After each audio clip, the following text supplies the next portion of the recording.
Okay, I'm making this video to answer some questions that you guys asked me and give you guys a couple tips for para.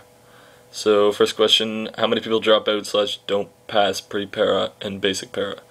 There's not really a set amount of people, but like it depends on the group really. On my pre-para, like one or two guys quit, and obviously if you quit you're not getting on. They don't send them home though, just because you're only there for a week, so they don't bother. They just keep them there, maybe set them out for the day, and then they continue with the activities. And on basic para, 10 people dropped out altogether. So, I mean, it really depends. You could have nobody drop out, you could have 15 people drop out, you could have a friggin' like half of you drop out. It all depends on the group, how good your group is, and how bad it is. So. How fast do they run during PT? Like, they run at a good pace. They're not running like really fast.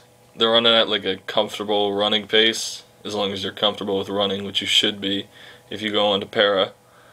Yeah, they're not really running like super fast during PT most of the time. How many people get on to pre-para? There was like 50 or so on my course, pre-para course. What does it take other than not giving up and passing the PT test to get accepted to basic para afterwards? Nothing. If you quit, then you're done. Like, the only thing that'll fail you is quitting, basically. And obviously if you fail the fitness test, but on pre-para, the fitness test is like a competition. So you might pass it, but like you got to do as good as you can do, basically. So yeah, like on pre-para, it's a competition. So you have to do like better than everybody else. Well, I wouldn't say that. You have to be like around where everybody else is. If you're like, if everybody's here and you're down here, you probably won't make it in. But if everybody's like here and you're like a little up here, then you're good. But on basic para, it doesn't matter. You just have to pass. You don't have to do better than everybody. You just have to be what everybody else is at. You got to do your 7 chin-ups, your 31 sit-ups, and your run. For the chin-ups and the sit-ups, they won't let you do any more than 7 most of the time. Sometimes they'll say do 10 or something, but just to save time, because there's only like 2 chin-up bars, they'll say just do 7 and then like get down and go to the bench or something, whatever, wherever you're at. What things can fail you or get you RTU'd on pre-para and B-para, and what causes so many people to leave during the jump phase? To get RTU'd, same stuff as any other course. Don't do stupid crap like drink, frat, I don't know, anything really dumb that you would think that would get you RTU'd. You'll probably get RTU'd for it.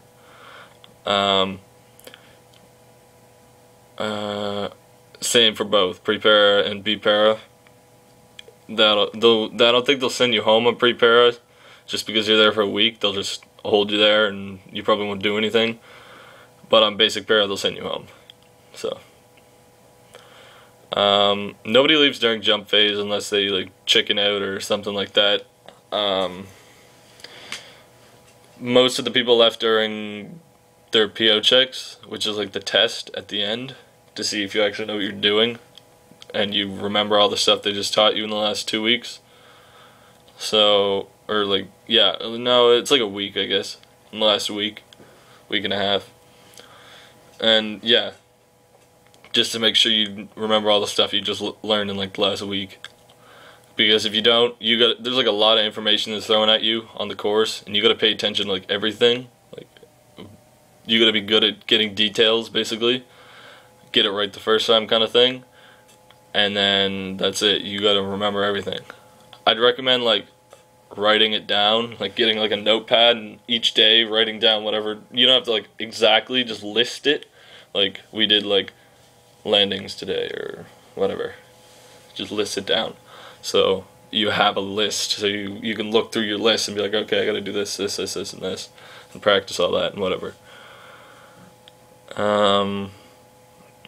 Is there a push-up requirement? No, there's no push-up requirement technically. Not for the fitness test or anything, but if you want to actually make it through the course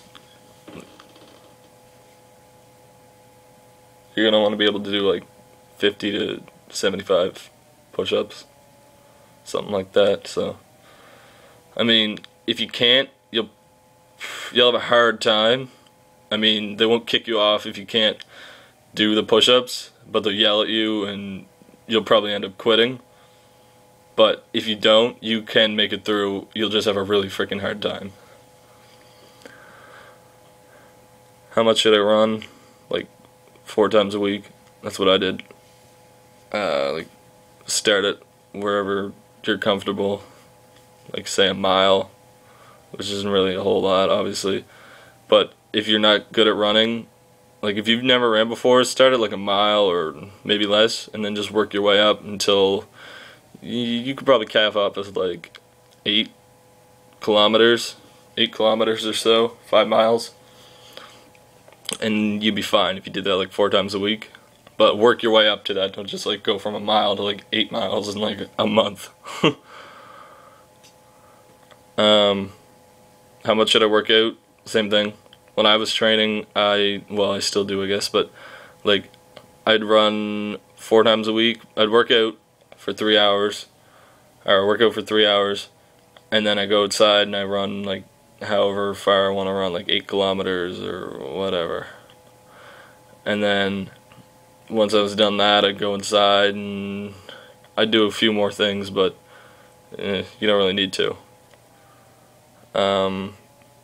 What can I do to get better at push-ups, and what should I do for training? Well, for training, I just told you, for the like running and working out. And push-ups, you just gotta do push-ups.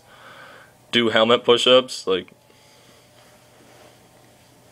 I don't know where my helmet is right now, or I'd show you.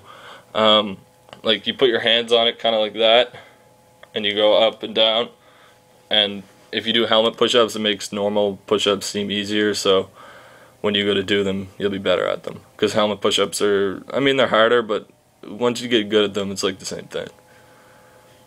They're only hard until you're strong, basically. How can I get better at chin-ups? Same thing, do chin-ups. Our pre-para CSM gave us a tip, though. I never did it, but it'd probably work. When you're doing your chin-ups, and you like at the last one, you can't do any more, you go all the way down and you make sure you put a chair by your feet, so then when you can't get up anymore, you put your feet on the chair, so it kind of takes the weight off a little bit, but not all of it, and then you can get in a couple more chin-ups, so then you're starting to get in like a few extra, and you'll get better at them that way, because then you're doing more than you could previously without the chair. Oh, here's a tip I'll give you guys. Work your hands out. Get like a squeezer thing, I don't know what the hell they're called. It's like a little thing that looks like this, basically. It's like a little V looking thing. You squeeze it in your hand, you can get different strength ones. Work your hands out, because if you don't, you'll have a hard time with the risers on the parachutes, because it burns when you're training. It burns hard, and you want really tough hands. Your hands are probably going to be numb by the first day, because it rips your hands up, and it's holding them together for like 10 minutes at a time.